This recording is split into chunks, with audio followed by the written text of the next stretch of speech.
The Russians have a far more centralized command and control method than the West. It means many of their senior officers might be farther forward than we might see in the West, and it means they've lost a lot more than they might have expected in this war. Hello and welcome to Frontline for Times Radio with me, Kate Chabot. And today we're catching up with a retired general of the Australian Army with more than 30 years' experience. Major-General Mick Ryan has commanded units from platoon to brigade level. In January 2018, he assumed command of the Australian Defence College in Canberra and is now adjunct fellow at the Centre for Strategic and International Studies in Washington, D.C. He's also a writer, and his latest book is White Sun War. General, great to speak to you again. Thank you very much for coming onto Frontline. You are a prolific it's good to see you. You are a prolific writer about military strategy and military doctrine, and you've recently set out what we might expect from the war in Ukraine as we go into the winter. Can you just start, though, by outlining what you see as the key differences in the war now compared to this time last year?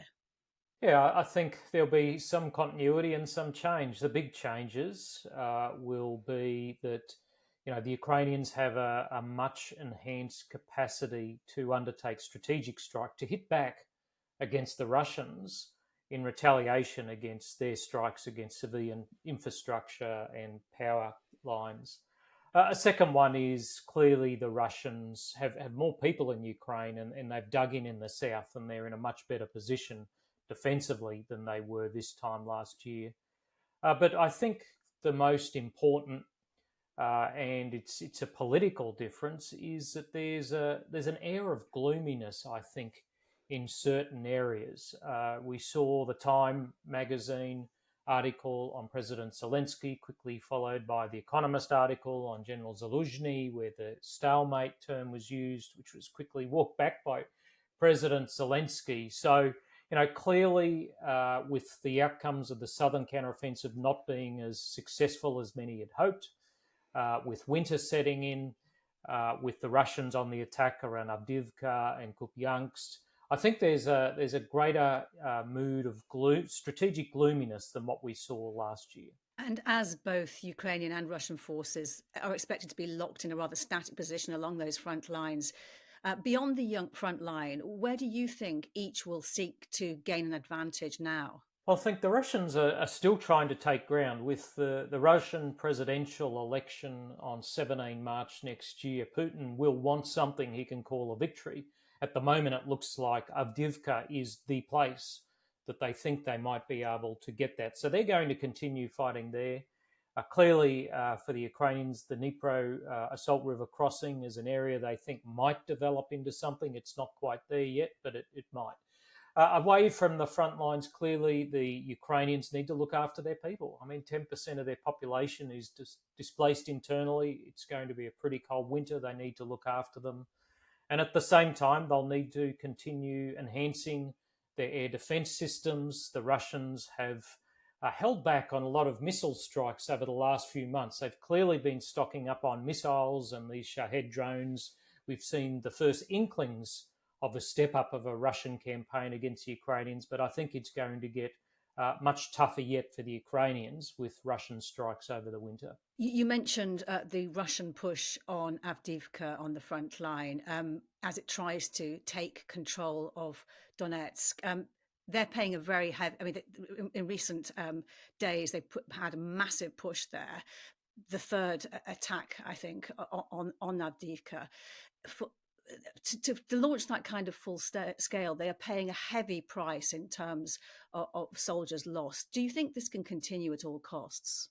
Well, at some point they'll reach a point where they'll run out of reserves, but they don't appear to be there yet.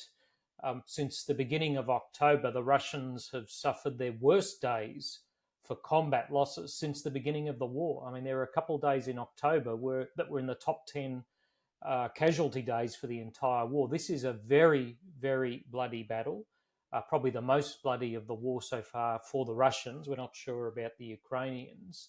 But this is a political imperative now for Putin, it appears, and they are fixated on it like they were on Bakhmut. And they will probably throw as many meat soldiers, as the Russian calls them, against this until they secure it. Is that perhaps the victory, the success that Putin is looking for ahead of the presidential elections next year? Yeah, I think so. I think you're right. I think this will be the victory, or something they can paint as a victory. It'll be a Pyrrhic one. I mean, there's nothing left of the town and it has no real strategic value, but it will have political value for Putin in the lead up to the election. And it will have political value in that it will put the Ukrainian government on the back foot in 2024, because it's a year they're supposed to have elections. So, Putin is probably fixated on getting Avdiivka, and he won't care how many Russian soldiers are killed to take it. It's being reported now in a pro-Kremlin newspaper, Lenta, that a high-ranking Russian officer, General Vladimir Zavadsky, has been blown up by Russian landmine in occupied territory. This is being reported brings to perhaps 6 high-ranking Russian officers killed in a week. If you contrast that with the meat-grinding activities in Avdiivka, does it make any difference to morale, that kind of loss? Not really. Most soldiers don't even know who their battalion commander is, let alone who the generals are. And generals are generally pretty replaceable. The whole military promotion system is designed for people to get promoted to more senior ranks. The loss might come in the tactics and the other areas that he might have been responsible for in the south. But at the end of the day, the Russians have a far more centralized command and control method than the West. It means many of their senior officers might be farther forward than we might see in the West, and it means they've lost a lot more than they might have expected in this war. One area you draw attention to in your writing is how Ukraine, and you mentioned it earlier, has expanded its operational and strategic strike capability using long-range missiles. Can you just tell us a bit more about how successful that has been over the last year? Well, this is an area where the Ukrainians have experienced a fair bit of success, and there's a couple of elements to it. There's their strategic strikes that are occurring within Russia itself. We've seen the drone operations in Moscow and the closure of the airport, and even down to the last week where we've seen tank engine factories struck and Shahed drone storage facilities struck, and the Belgorod incursions last year. These have both a military but primarily political aim in Russia. Perhaps more important have been the Black Sea operations undertaken by the Ukrainians with Neptune missiles, but more importantly, the semi-submersible uncrewed maritime vessels they use. It's pushed the Russian Navy further away from Ukraine, made it difficult for them to launch missiles. But importantly, it's opened this all-important Western Black Sea grain export corridor for the Ukrainians. They need these export dollars, and it's done that. Finally has been their Crimean strikes. That holds Crimea's strike, and it degrades Russian aviation and naval capacity in Crimea, and really puts Putin in a quandary about how many resources he should put there to defend it. And much hope has been pinned on Ukraine having been able to open this new export corridor in the Black Sea. How might Russia be working now, do you think, to stop that vital grain trade from reviving? Well, I'd expect the Russians will be thinking of ways they might be able to use long-range missiles or sea mines along that corridor to push up the price of insurance for ships that might use that corridor or even destroy them.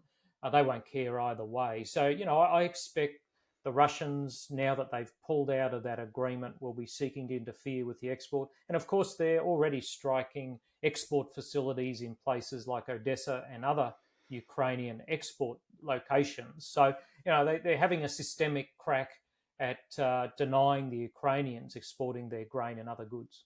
And what do you think Ukraine has learnt from last winter's targeting by Russia of its critical infrastructure, and how much better prepared do you think it is this year? I think there's been a few layers of learning. The first layer is the electricity companies have learnt how to better manage potential blackouts. In some areas, they know if there's drone strikes coming in, they can turn off areas so it only impacts a small area. And they've got a lot of spare parts and generators and things this year. So electric companies, as well as Ukrainian citizens, are better prepared.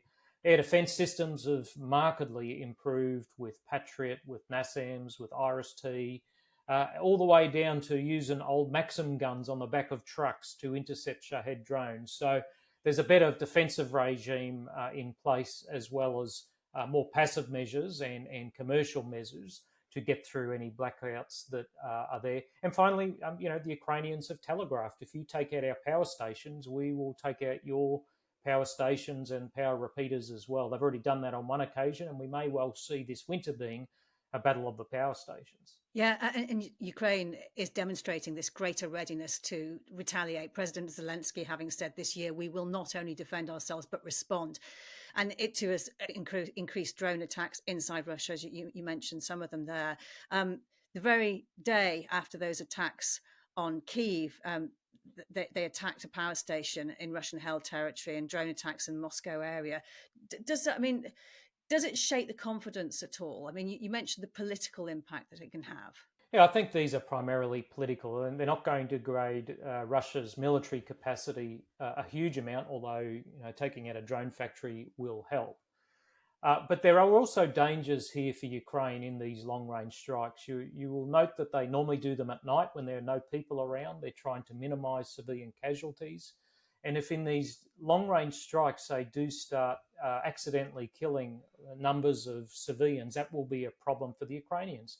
They have sought to fight this war using just war principles of minimising harm to non-combatants.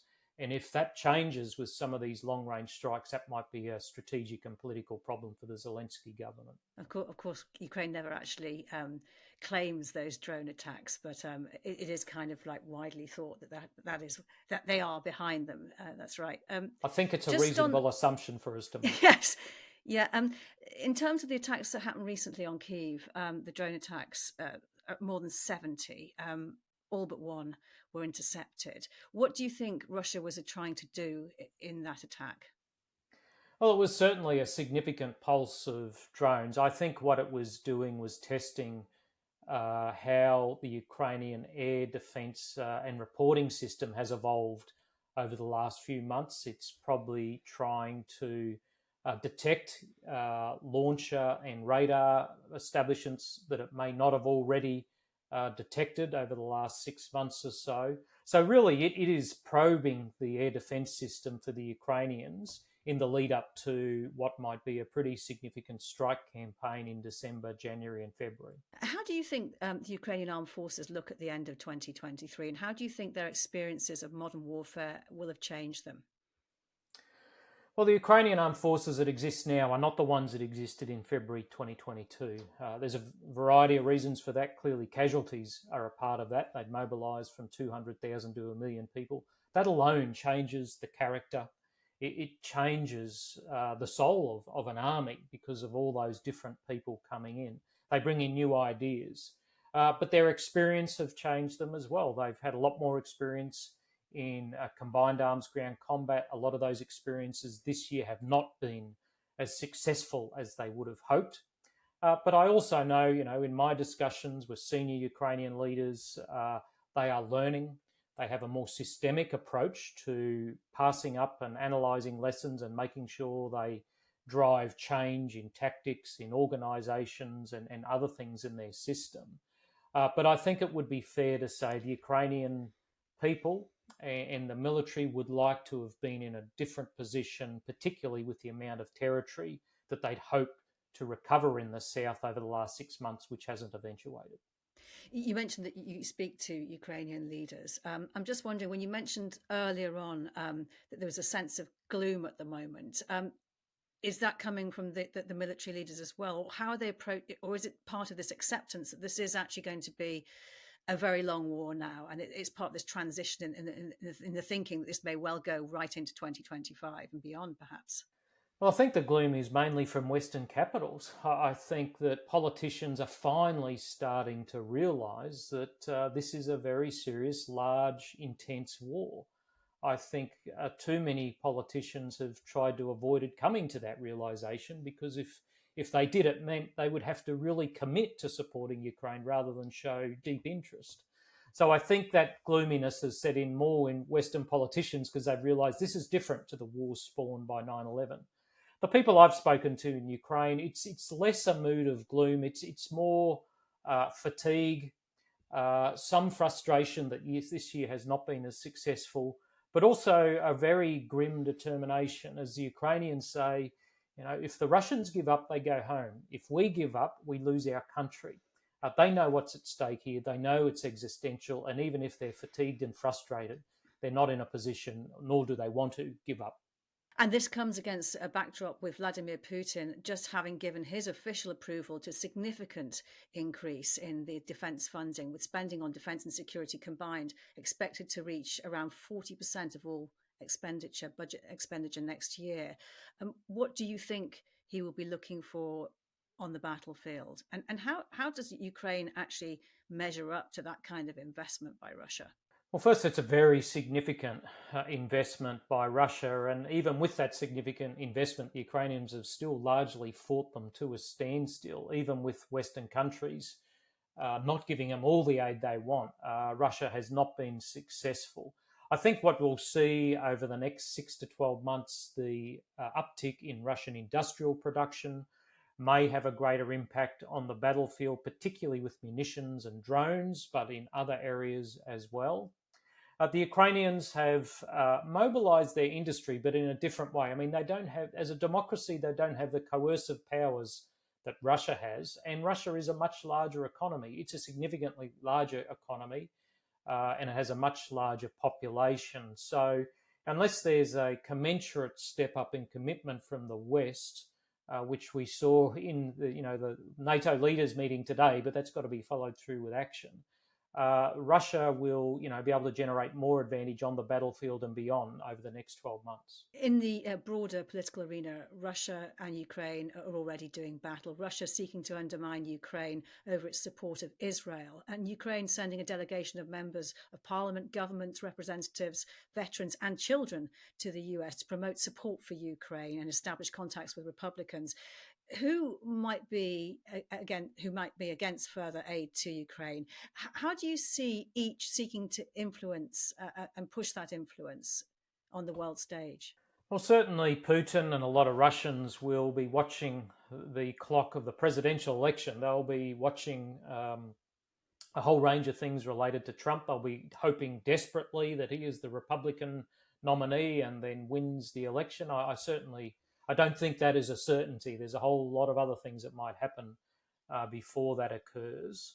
Russian strategic influence operations were important in the 2016 presidential election, so they will have learned from that. They'll be doing that again, I think, to make sure that members of Congress stay opposed to more aid to Ukraine. I mean, the great irony is the report in the Washington Post in the last 24 hours has noted almost all the money that the United States is providing to Ukraine for military assistance is actually spent in the United States.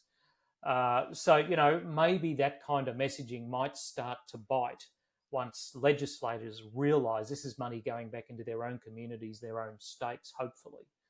Finally, I think the Ukrainians going to the United States is a good idea, although we saw Zelensky's visit, I was there in September, was certainly not the triumphant visit that we saw at the end of 2022, but maybe different Ukrainians may be able to carry a different and more cut-through kind of message. In Ukraine itself, there is controversy over comments made by a politician in President Zelensky's own party, Mariana Bezula. She's also deputy of the Parliamentary National Security Committee. She called the Commander-in-Chief of the Armed Forces, Valery Zaluzhny, to resign, it's reported, after failing to provide a plan for 2024. What do you think of that criticism? Well, I mean, there's always a bit of tension in civil-military relations, whether it's peacetime or wartime. And as Elliot Cohen calls it, it's an unequal dialogue, because at the end of the day, whilst there'll be a back and forth, the civilian leaders in a democracy get to make the say, and that is right. So, she has the right to say these things, and General Zaluzhny has the right to take it on the chin and salute and carry on until the president makes a decision about his future. I find it almost impossible to believe that the General Staff and Zaluzhny don't have a plan for 2024. They'll probably have lots of options depending on the level of support they receive from Europe and the United States when Western fighter jets arrive and these kind of things. So I think she's probably wrong. In fact, it was probably a plan that she didn't like. But at the end of the day, the civil authorities get to say these things, and the military get to have input and then to salute and carry out the lawful direction of the civil authorities. But does Ukraine need to demonstrate that it has a coherent strategy that can cope with Russian aggression and plan for a more concerted offensive in order to encourage, to dispel with that gloom you were talking about earlier? Yeah, I think 2024, 2025, they're going to have to demonstrate, and with NATO's help, an intellectual renewal in how they fight this war. I mean, Ukraine will need to find effective ways of taking back territory and destroying Russian forces in a way that doesn't cause mass Ukrainian casualties. I mean, the Ukrainian military takes seriously the social contract it has with the Ukrainian people. They will provide their young people as long as they're used wisely. So the Ukrainians are really going to have to rethink their strategy about how they achieve the territorial liberation and the destruction of Russian forces in 2024 in a way that is probably going to be different than it was in 2022 and 2023. And how do you think that might look? Well, I think they're still thinking that through. I think they're going to have to sustain their international influence operations, sustain a lot of the work they do with allies on their relationships. I think it will probably require additional investment in Ukrainian military industry for the production of both Ukrainian and Western arms in Ukraine. But they're going to have to really rethink how they organise their tactics, the level at which they conduct operations. At the moment, it's very small scale stuff, and it has been for some time. They're probably going to have to be prepared for larger scale operations, but at less frequency, to try and create some kind of breakthrough in the south if they can't get the Russians to leave. So, I mean, I think there's a lot of new things that they're going to have to think of, and if I could do that, I'd probably be in charge of the Ukrainian armed forces. But there's much smarter Ukrainian senior officers that I know that are dedicating themselves to how Ukraine can win this war at a tolerable cost. And a criticism that has been constantly levelled at Ukraine's allies is that they have given Ukraine enough military support to keep the war going, but not to win it. What is the way forward? Well, I think that's a reasonable critique. We've given them enough to tread water, but not enough to swim the race and win. And often debates over what to provide have taken too long, and then the follow-through has taken too long. I mean, we all recall the agonising debates over towed artillery and then HIMARS and then tanks, all of which were vital, did not escalate the situation, but often came too late. And indeed, if we had provided a lot more assistance to Ukraine in the back half of last year, there may not be a Surovikin line in southern Ukraine right now.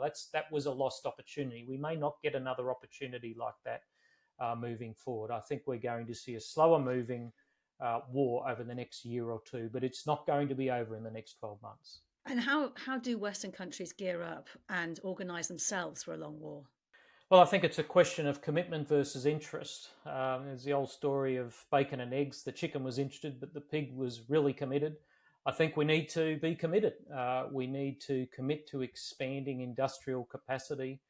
It's not something we've spent a lot of money on in the last 30 years. We need to do that to broaden the kinds of defence manufacturers and the quantity that we can produce, not just to restock what we've given Ukraine, not just to help Ukraine, but to act as a deterrent to others who might be thinking about aggression in the future in Europe and indeed the Indo-Pacific. You mentioned the NATO foreign ministers meeting earlier. It's concluded, where Ukraine's foreign minister also attended. Secretary General Jens Stoltenberg, he emerged and he said, last year Ukraine won the battles for Kyiv, Kharkiv and Kherson. This year they continue to inflict heavy losses on Russia.